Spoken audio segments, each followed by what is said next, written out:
ప్రశాంత్ అండి. ప్రశాంత్ ఏం చేస్తున్నారు? నేనైతే చేసేది మోటార్ ఫీల్డ్ అండి.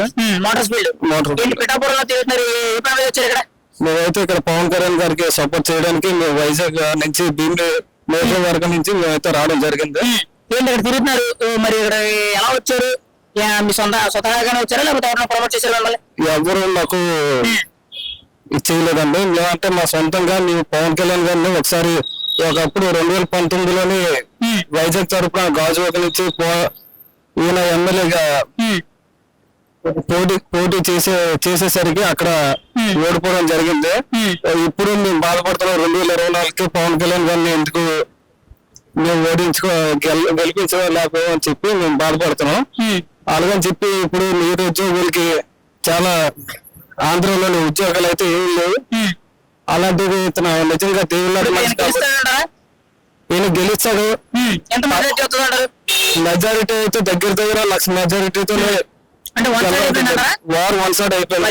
వన్ సైడ్ అంటున్నారు, మరి ఏమో పక్కగా గెలుస్తారన్నారు. మరి ఆయన ఓడించడానికి రాజకీయంగా వైసీపీ నుంచి కూతురు చాలా మంది కుట్రదారులు దింపి పవన్ కళ్యాణ్ ఇమేజ్ డ్యామేజ్ చేయాలని చెప్పి ఇలాంటి ఎలక్షన్ మూవ్మెంట్ లో 3 పిల్లల గురించి మాట్లాడి వాటి గురించి ఆయన వ్యక్తిగత విషయాల గురించి మాట్లాడుతున్నారు. ఎంతవరకు కరెక్ట్? ఈయన నీతి అనేది అయితే నేను పోతున్నాడు, అట్నుంచి తప్పుడు దారుల్లో వ్యక్తిగత విషయాల గురించి మాట్లాడుతూ ఈయన డిఫెండ్ చేస్తారు. ఎంతవరకు కరెక్ట్? అక్కడే మా జనసేన గెలుపు అయితే క్లియర్ గా మనకి కనిపిస్తుంది.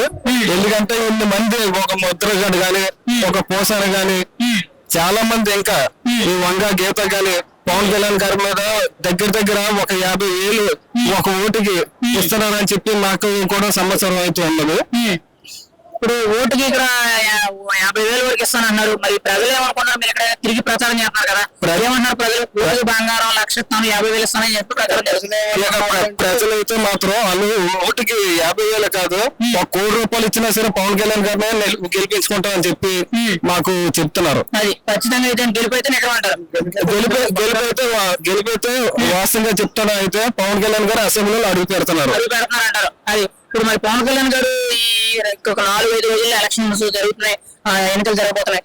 ఇలాంటి టైంలో ఈయన రాజేష్ మహాసేన అనే ఆయన మొన్నటి వరకు టీడీపీ జనసేన కూటమిలో ఉన్నాడు. టీడీపీ తరఫున ఆయన ఒక పార్టీ మెంబర్ గా పనిచేశాడు. అలాంటి మనిషి ఇప్పుడు పవన్ కళ్యాణ్ సడన్ గా జగన్మోహన్ రెడ్డి కంటే పవన్ కళ్యాణ్ డేంజర్, ఖచ్చితంగా పవన్ కళ్యాణ్ ఓడించాలి, పవన్ కళ్యాణ్ మంచివాడు కాదు అని చెప్పి మాట్లాడుతాడు. ఎంతవరకు కరెక్ట్ అంటే మొన్నటి వరకు ఈయన వెనకాల తిరిగి డబ్బులుగా అమ్ముడు వాళ్ళ వ్యక్తుల గురించి మాట్లాడి కూడా టైం వేస్ట్. ఒక రాజేష్ మహాసేన గాని ఒక ముద్రగడ్డ గాని, ముద్రగడ్డ వాళ్ళ కూతురు అయితే వాళ్ళ ఇంట్లోనే యాంటీగా ఉన్నది. 2 వర్గాలు ఉన్నాయి. దయచేసి ముద్రగడ్డ పద్మనాభం గారి గురించి చెప్పి టైం వేస్ట్. ముద్రగడ్డ పద్మనాభం గారు రాజేష్ మహాసేన వేస్ట్ అంటారా? Time waste. అదే మరి ఎలాంటి వాళ్ళందరూ ఎందుకు ఇంత కుండు రాజకీయాలు చేస్తున్నారు? ఏంటి వైసీపీ నుంచి ప్యాకేజీలు అంటారా?